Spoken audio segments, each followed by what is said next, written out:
Good afternoon. It's time for yet another NFL Bucky's Mail Day. This is your host, Mike C. And of course, it's our show. As always, it's Bucky. Say hi, Bucky. Bucky says hi. Well, we've got some mixed reviews today. Some good news, bad news, sad news. We'll get to that first. We had two notable deaths last week. Ken Dryden was 78. He was a great Canadians goaltender back in the 70s. And he was very tall. He was like 6'4". And for that time, it was very uncommon. The most uncommon thing about him was he won the Stanley Cup MVP before he won, and the next year he won the Rookie of the Year. So that's I don't know if that's ever happened since. I have no idea. I never checked. My brother Paul and I both have scars from him because he beat the Bruins and he beat the Hawks in the Stanley Cup Finals. So there's hi Murphy, and so I'll never forget him for that. He was also a commentator, and his most famous role was he was commentator on the Miracle on Ice with Al Michaels, and but a fantastic goaltender. He was known for leaning on his stick in between, face-offs and breaks in the game. And I don't know if anybody, I'm sure somebody's done that since, but I think he was the first. He also wore 29, which again at the time, every goaltender was either 30 or 1 or something like that. So a lot of first or at least uncommon things back in the day. But yeah, fantastic goaltender. Someone's got the zoomies around here. Murphy. The other one was Davey Johnson. He was 82. He was the former manager of the Reds and the Mets. I remember as the Reds manager. I thought, oh, yeah, I remember him. It's been a while, of course, but yeah, he was a very good manager and never won a championship, obviously, with the Reds. But yeah, so that's too bad because there were two notable sports figures that passed away. Next on my list is the big topic and video montages and deluge is the woman that appeared at the Phillies and Marlins game, and someone on the Phillies hit a home run, and the dad, left his seat and went over and got the ball to give to his son, which he did. And this maniac Karen woman got all just in his face, ran over, that's my ball, just being a total you-know-what, biatch. And so the dad said, you know what, here, fine, take the damn ball. I don't. So the Marlins, to their great credit, later, I think that even same inning, went over and gave the son and I guess his sister too, because his sister was there, this gift pack full of a baseball and a bobblehead and other stuff. And now this kid and his family are like super famous, and I guess they're going to the Phillies game. They're going to the World Series, and meanwhile this lunatic lady, just been totally blasted in the media, which she should be. And so yeah, she just I guess she said the reason she did it because she gets everything she wants, and she collects. That was her thousandth baseball or something like that. As of now, they still don't know her exact name, but they'll find out. And yeah, she flipped off the crowd. Um, she got booed out of the stadium. She's been banned. It's just a total mess. But it's, So then I was watching videos of all these great people that gave either the foul ball or a home run ball to somebody else, and just very nice. Usually like an older kid gave it to a little smaller kid. This one little boy gave this little girl behind him the baseball, and she had this big smile on her face. That's what baseball's all about, guys. Not this Karen that I guess she got fired from her job. I don't know. Still a lot is not known about her, which is kind of surprising nowadays. But it'll come out, and yeah, it's been all over the news. Everybody's seen it a million times. What's next? Okay, Bucky. What in the world do you have? Well, let's save that actually. The Badgers. We watched that game. They beat Middle Tennessee 42-10. Now the strange thing about this game was 14-10 at halftime, and very close. And the Badgers not playing well at all. They were just, I don't know what their problem was. I know they picked it up in the second half. Obviously, Middle Tennessee didn't score the rest of the game. And they played very well after a while. They kind of woke up. And then they played Badger football. But they won. They're 2-0. Now next week they got to play Alabama, which ain't going to be easy. I don't know if that game is going to be on TV. I don't know. But I'll follow it. So good luck to Bucky because he's going to need it. And he's got a really, really tough schedule. So they got Oregon, Michigan, Ohio State. I want to go a little bit of a rant. I probably mentioned this before, but the one major fault that I don't care for college football is that, and we had a lot this weekend, that teams run up the score, and they do that because they want to get a better bowl game. So the more points they score, they get. There was, I don't know how many different, like 10, maybe even more, where teams just ran the score up. I'll give you an example of a couple. Minnesota won 66-0. There's a couple other ones, 70-0. It was just, ridiculous scores. Like, just call off the dogs for Pete's sakes. No offense, Murphy. But geez, there's a couple other games too like that. It's like, one thing, it's boring as hell to watch, and you feel sorry for the other team. Now, their team usually gets, paid pretty well to get, to play this other team, but you don't deserve to get 66-0. Jeez, and it's just it's a false score because nobody's that good or nobody's that bad. So it's one of those things that I really don't care for college football, because you'll obviously see that in the pros. But that's a little bit of a rant. What else do we have, Bucky?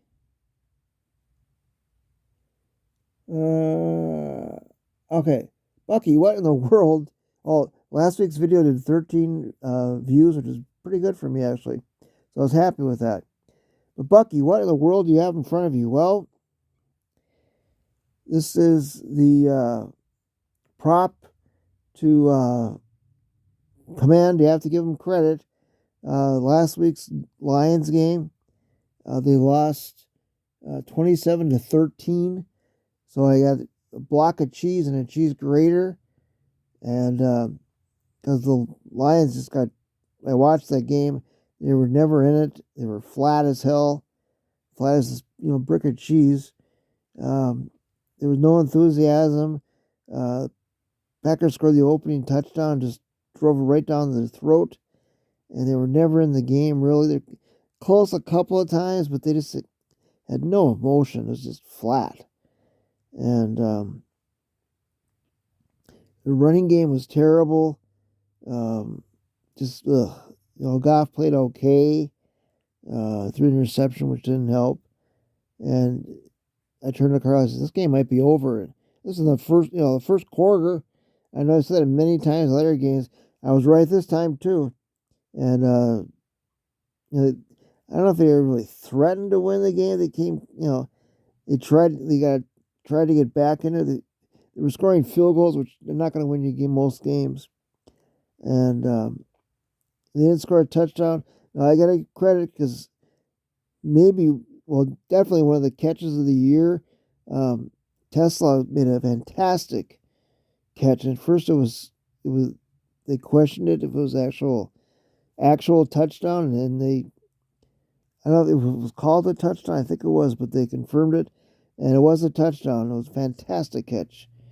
Um, I've seen it, numerous times on YouTube, and he used all his, 6'4" frame to catch this ball. So it was Goff's only touchdown. But yeah, defense was like okay, but nothing great. Uh, Sam Laporta had a good game. The running backs did not. Wide receivers, Amon-Ra had, okay game, but just I got a lot of these lines on my fantasy team, so I don't think I did well. And I've said this a million times. The first game is always the toughest game to pick for fantasy, because you just don't know, because most of the stars don't play in the game, so you just don't know what to expect. So I probably didn't do well, but it's not a big deal. It's the first game of the year for regular pros and fantasy, so I'm not too worried about it. Um, but yeah, it's always tricky the first week. I was like, oh geez. The other thing I've always said is it's easy to wear the colors and stuff before your team plays and during, but a true fan wears them afterwards, and that to me that's the ultimate sign of a true fan. And but yeah, so the Lions are 0-1. Next week they play the Bears, and I think it's in Chicago. So first two games are on the road, which doesn't help. Tonight's game is the Vikings and Bears, so I'll watch the Bears, intently, see how they're doing.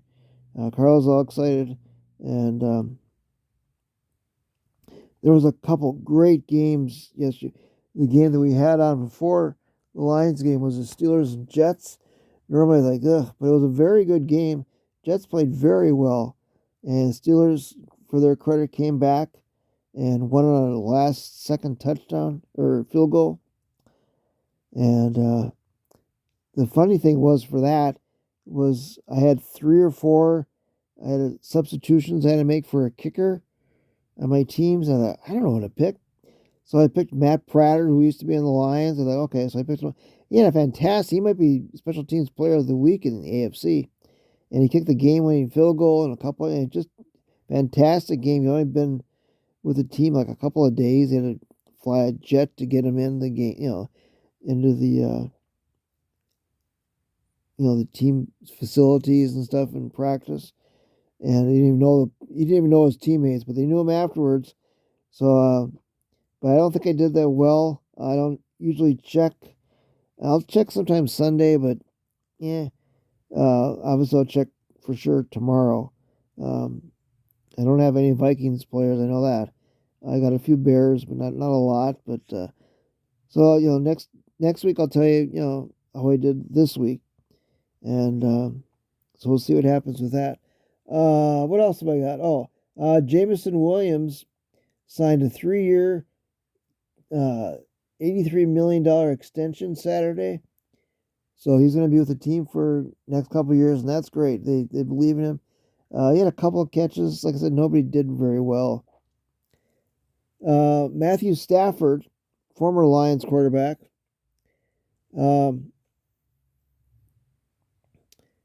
passed for 60, not in one game out of his career, 60,000 yards. That's, I think only three other guys have done that, maybe even two. That's fantastic. Most with the Lions, of course. So congratulations, Stafford. They won, actually, which they beat the Texans, I think. That was a surprise. So that's, the Bills. Oh, the other game was the Bills and Ravens. That was Sunday night. Fantastic game. I thought there was many times that the Ravens were ahead. I thought, well, the Bills aren't going to catch up to them. and the Bills kept fighting back, fighting back. Derrick Henry had a monster game. He had a fumble. That was the key to the game. And the Bills came back and they won with the last. That was the Matt Prater kick. Uh, my thought was, if you had never watched a game and that was the first game you saw, you would fall in love with football because it was a fantastic game, one of the best games I'd seen in years, and just it held your interest, and it was great players. As it Derrick Henry had a great game. Um, the Ravens quarterback had a great game. The Bills quarterback had a fantastic game, and I had him on a few of my fantasy teams, so I'm interested to see him on that. But just a fantastic game, and the crowd was, as Buffalo always is, they were ecstatic over everything, and Bills Mafia and all that good stuff. But yeah, it was a fantastic game, and so both games were, two out of three of the games we watched were very, very good. Lions game, tonight's game to the Bears and Vikings should be very good. Next week I can't remember I want to say the Vikings play the Bills, but I'm not sure about that. But they play. I think they play Sunday. No, yeah, they play Sunday night. So their first two games are kind of weird too. But all in all, it was a very good, except for the Lions loss. It was a very good football weekend, and I didn't check the Reds standings. I forgot to do that. I know they took two out of three from the Mets. Now, if they gain any ground, I don't know because the Brewers never lose. But the Reds are hanging in there. I'm very surprised by that. So, all in all, it was a very good sports weekend. The weather here has been kind of overcast and raining a little bit, but we'll get through it. So I think that's about it, Bucky. Oh yeah. So for Mike C, of course, the star of the show, as always, it's Bucky. Say bye, Bucky. Bucky says bye. Like I said, next week we'll let you know how the Lions Bears game was. Let you know how the Badgers game turned out, and we'll have something with Chicago. I don't know what. I have no idea for the prop. All right, bye now.